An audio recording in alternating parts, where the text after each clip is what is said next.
Sekarang yang ketiga. Nah, di sini berupa zakat tijaro atau perdagangan. Jadi ini calannya. Ada yang dagang baik secara konvensional ataupun sekarang online ya. Nah, ini pun zakat perdagangan pun dikeluarkan dalam kurun waktu 1 tahun. Keuntungan bersihnya itu adalah 2,5%. Lamun tadi keuntungan anak ayah 40 juta, maka dikeluarkan 1 juta dalam kurun waktu 1 tahun. Zakat tijarah atau zakat perdagangan hampir sama 2,5%. Nah, yang terakhir, yang kelima yaitu zakat pertanian. Pertanian itu zakat pertanian yang wajib dikeluarkannya kalau kita punya kebun, kalau kita punya sawah gitu ya, punya lahan, yang wajib dikeluarkan itu hanya bahan pokok. Kalau di kita itu apa bahan pokoknya? Beras. Kalau di Timur Tengah apa? Kurma ya. Bisa juga anggur. Bisa juga kalau yang sagu bisa ya. Bahan pokoknya itu dikeluarkan dalam kurun waktu 1 tahun. Berapa itu harus mengeluarkannya? Dikeluarkan 10%. Ya, lamun ayeuna urang panen 10 kintal, berarti dikeluarkan kudu 1 kintal. 10% ya. Kalau 100 kintal berarti 10 kintal ya. Tapi itu bahan pokok. Boleh nggak diuangkan? Boleh. Dijual heula berapa 1 kintalnya beras misalnya, kemudian itu dizakatkan. Boleh. Tidak mesti harus dengan beras. Kemudian yang keenam yaitu berupa rikos atau harta karun. Aya nemu harta karun tuh. Banyak ya. Ada kejadian harta karun.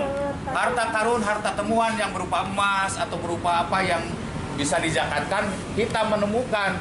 Misalnya di rumah orang, di dapur, di rumah Mama Eli, di rumah Ibu Epi, si Cikapundung, ayah harta karun.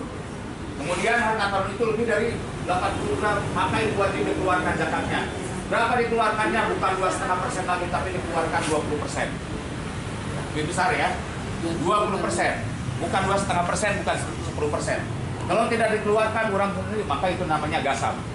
Sama halnya kalau kita sudah bisa untuk membayar zakat, sudah mencukupi, ya, tetapi kita tidak membayarkan, berarti kita termasuk orang yang gasam. Ada hak orang lain, walaupun hanya 2,5%, tetapi kita makan. Itu dosa hukumnya dan tidak akan diterima puasanya juga, kaitannya dengan puasa. Kemudian yang selanjutnya ini agak perhitungannya agak rumit juga ya, yaitu berupa hewan ternak ya. Saat di nu gaduh sanes beurit ya, sanes ucing. Aya hewan ternak apa saja ya, berupa unta ya. Misalnya unta, lamun urang parantos gaduh 5 unta, maka itu harus dikeluarkan. Jadi aya hisabnya ya, batasnya. Kemudian aya juga sapi. Upami sapi urang gaduh 20 sapi, maka harus dikeluarkan 1 sapi. 20. Unta sabaraha tadi? 5. Sapi sabaraha? 20. Kemudian domba. Nisabnya itu sabaraha? Jadi ayat seru domba. Upami urang gaduh domba 40, maka wajib dikeluarkan hiji. Ya, 40. Ya kalau punya domba. Ya. Kemudian ayat juga yang namanya kambing. Beda, domba dengan kambing itu beda ya. Beda, walaupun hampir sama tapi beda. Sama itu pun. Kita punya 40 kambing, maka wajib dikeluarkan 1.